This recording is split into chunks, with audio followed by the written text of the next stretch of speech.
এরপর প্রশ্ন শেখ আমার প্রশ্ন হলো, সফর অবস্থায় রোজা রাখার ব্যাপারে স্বাধীনতা দেওয়া হয়েছে, কিন্তু বর্তমানে আমাদের যুগে সফরের ব্যবস্থা তো অনেক সহজ এবং উন্নত হয়েছে।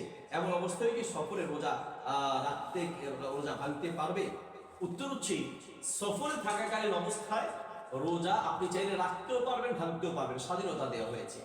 সফর কষ্টকর হোক আর সহজতর হোক এমনটা কোরআনে বলা হয়নি। আল্লাহ তাআলা বলেছেন, যদি তোমরা সফরে থাকো, ইয়া আইয়ুহাল্লাযীনা আমানু কুতিবা আলাইকুমুস সিয়াম কামা কুতিবা আলাল লাযীনা মিন ক্বাবলিকুম লাআল্লাকুম তাত্তাকুন।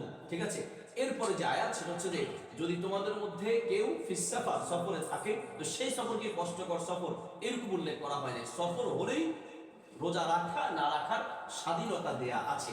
যদি কেউ চায় যে ভেঙে ফেলবে তাহলে ভাঙতে পারে, আর সহজতর হলে সে চাইলে রাখতে পারবে। অর্থাৎ সফর সহজতর হলেও ওই দিনের রোজা রাখা না রাখার স্বাধীনতা তার উপরে থাকবে।